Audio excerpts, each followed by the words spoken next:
At ako'y nagbabalik, mahal. Ako pa rin to, si DJ Kim Chino, ang spicy opa mo sa radyo na kapag natikman mo, ay naku, sinasabi ko sa'yo, sobrang green flag.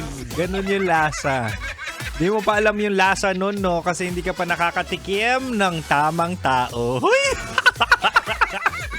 Ay, sa mga nagtatanong ko na itsura ng tamang tao, pumunta kayo sa Love Radio Manila. Oo, hanapin nyo yung DJ Kim Chino. Ay, sinasabi ko sa inyo, yun na ang magiging batayan nyo. Kapag sinabing green flag and at the same time, sobrang talino. Okay, balik na tayo sa ating Chinitox. Usapang pag-ibig mula sa chinito ng buhay mo. At di ba nga sabi ko sa inyo, tatalinuhan nyo. Anyway, balik na tayo sa Chinitox. Usapang pag-ibig mula sa chinito ng buhay mo. Inulit ko lang kasi dinidistract ako ng mga katrabaho ko dito. Anyway, ang pinag-uusapan natin or ang ibibigay ko ay alin ang mga 3 senyales na swerte ka sa jowa. Kasi minsan, no, meron ka na ng jowa, inaalagaan ka, tapos hindi mo pa na-appreciate, hindi ka pa grateful, na para bang kulang pa ang binibigay niya, pero in fact, hindi ka lang talaga nakaka-appreciate. Ganun ka simple, di ba?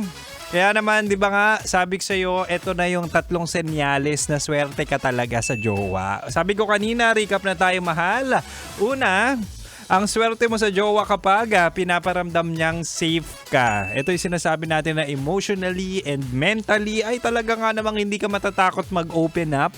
Hindi ka natatakot maging tao, hindi ka natatakot ipakita insecurities mo kasi at the end of the day, no judgment at talagang tanggap ka niya, mahal ka niya. Sana all.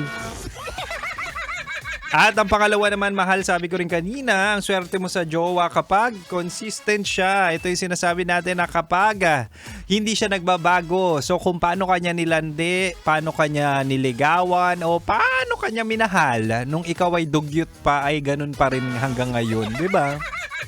Yung talaga nga namang nakita kanya from your worst part of yourself, pero eventually nag-glow up, 'di ba? And at the same time ay talaga nga namang ganun pa rin ang efforts niya sa iyo. So parang day one pa rin araw-araw. Ang sarap ng ganyan yung consistent kang mahalin araw-araw. Sana all. At ang pangatlo at panghuli, mahal, ang swerte mo sa jowa kapag sinusuportahan ka niya sa growth mo. Uy, hindi lahat ng jowa supportive. Hindi lahat ng jowa ay talaga nga namang masaya sa pagkamit mo sa tagumpay. May mga jowang minsan, no, sobrang competitive. Na kapag ikaw ay umangat or kapag ikaw, say for example, ikaw ay na-promote, ikaw ay sinuwerte, ikaw ay talaga nga namang rewarded because of your efforts, minsan may inggit dyan. Diba? Jowa mo na yun Pero mas maganda kasing relasyon or jowa na talaga nga namang hindi threatened kapag umaangat ka, no? Sa halip na mainggit, yung mapaproud sa'yo. Diba? Hindi mo naman laging kailangan ng kasabay sa tagumpay. Minsan kailangan mo magtagumpay, pero mas masarap kapag sinusuportahan ka sa likod nung jowa mo. Diba? Achieve lang ng achieve sa buhay. Kuha lang ng trophy. Ano pa ba, ng medalya.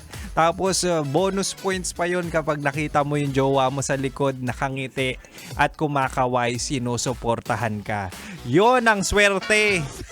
Sana all. Di ba? Ganun yung masarap na relasyon na kung saan hindi kompetisyon.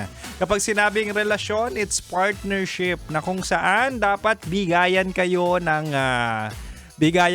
mga blessings at pupunan nyo ang pagkukulang ng isa't isa. Para road to forever, katulad nga ni Kim Chino na talaga nga namang ready na magjowa pero wala pa ring dumarating.